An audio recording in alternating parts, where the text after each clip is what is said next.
Hello and welcome, best ever listeners. I am your host, Travis Watts, on the Actively Passive Show here today. Theo Hicks is unable to join us for this particular episode. He's on a personal day. He is well and good. He will be back next week with us.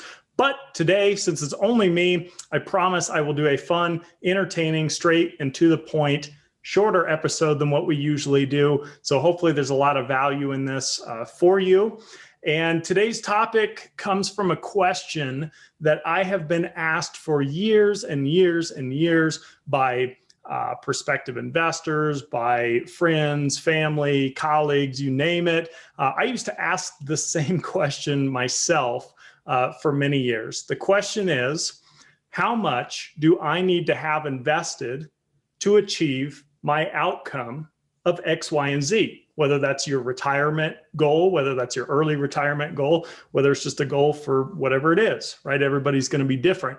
And ironically, what's so funny about this is what I hear all the time is, I would love to have $10,000 a month in passive income. I would love to have $100,000 a year in passive income. It's like we all have the same goals circulating in our head. I don't know where that comes from. But today, I just want to show you an infographic that I have created for you that can help simplify this for you. Okay, I'm not a financial planner. I'm not a financial advisor. I'm not licensed in these capacities. So please seek licensed professional advice when you're actually going to do your investing. This episode is for educational purposes to help enlighten you to the possibilities out there, what they mean, how they work. And so without further ado, I will just pull up this infographic. And I will say this for anybody who's listening on audio. First of all, I think these get released first on audio and then they go to YouTube on video. So it may not even be available right now on video, but if you're watching on video, pretty straightforward. Here it is. If you're listening on audio, I will do my very best to walk you through what this infographic is all about. So sorry, let me just minimize this really quick. And there we go. Perfect. All right. So here's the infographic. How much do I need to invest to receive $100,000 a year from cash flow? Two things I want to point out right off the top. Why $100,000 a year? Well, just the most common thing that I hear when people ask me this question or bring this topic up about their goals. Use your own numbers, right? Maybe it's 80, maybe it's 300. You plug in your own formula. Cash flow. Why cash flow? I'm using the word cash flow as a general definition to describe yield, like dividends or interest or cash flow from real estate, you name it. Okay, so I'm putting that all under the umbrella of cash flow because this is the Actively Passive Show and we are primarily real estate focused. So I used a real estate term. No other meaning but that. So here is the infographic. I'm going to walk you through it first, again, for those that can't see it. And then we're going to dive into each of these categories and what types of investments might fall into these particular categories to help you identify what makes the most sense for you, or you can work with your advisors to figure that out. So the first one is, if you had a 2% annualized return, talking about yield, dividends, interest, cash flow, then you would need $5 million invested to get an outcome of $100,000 per year. Okay.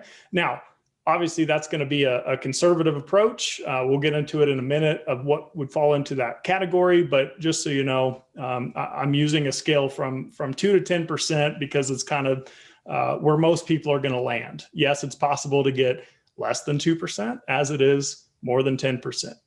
4% would take 2.5 million invested. Obviously, that'd be half, right? So 2.5 to get 100 grand a year.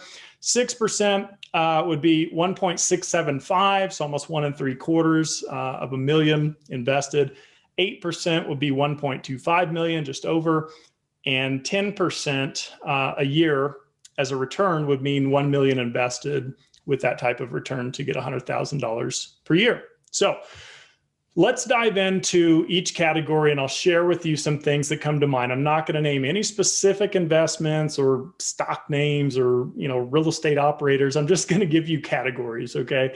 And again, highly opinionated, but hey, it's based on research too. So 2% would be, let's call it, government bonds, treasuries, interest from the bank. I mean, these things, they ebb and flow, right? But this is a more conservative approach, maybe appropriate possibly for older folks or someone with lots and lots of equity to put to work. This is just more of a conservative aspect of the portfolio.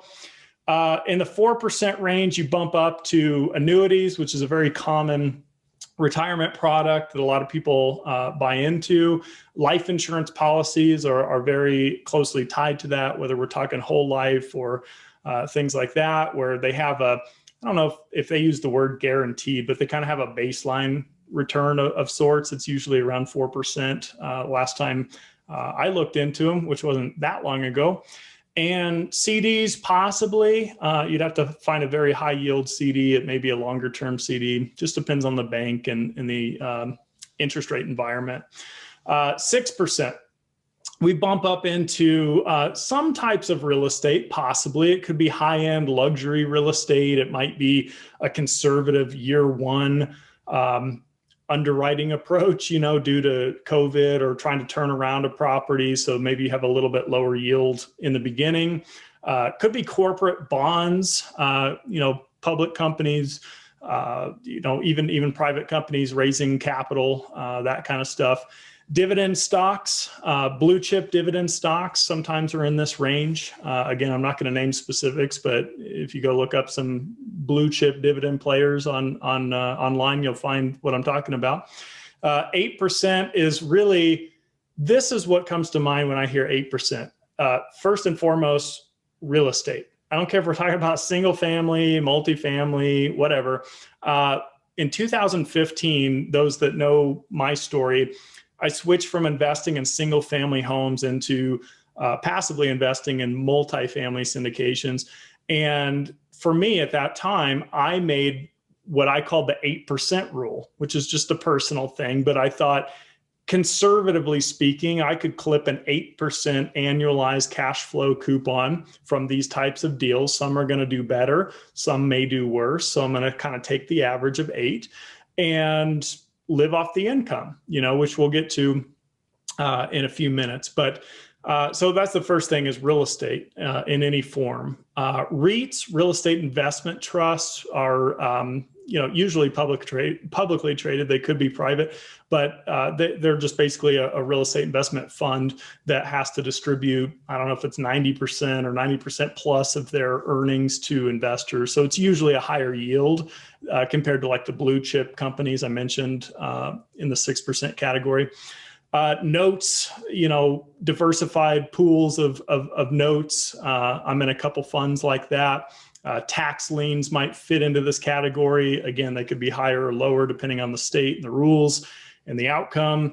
10%, the first thing that comes to mind there is like hard money lending. So someone's going to borrow your money for, I don't know, they're doing a fix and flip or a construction project or whatever, but they only need your money for, let's call it 6 months. So they're willing to pay a 10% annualized yield because they know it's not going to be a 30-year type situation, right? Or even a 10-year. It's going to be very short term. So that's hard money lending. You might get in those yields, possibly higher, possibly lower. Professional real estate investments, specifically private placements that I mentioned.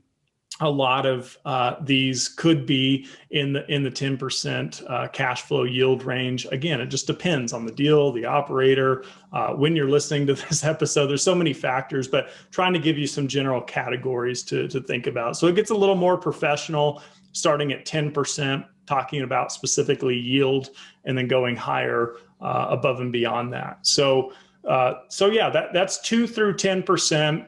The point of this infographic is just simply, again, educational purposes, to get your mind thinking, to think, what's my risk tolerance and what makes sense to me and what do I know and best understand, and where am I at, and am I in my 30s, 40s, 50s, 60s, and maybe this is just the beginning of you starting to plan your retirement. or maybe you're in retirement thinking, I got this 401k with $1 million in it. What do I do now? This might be something to think about. So that's really what I had for you today. I know that was a little bit high level, but hopefully was also impactful and educational for you.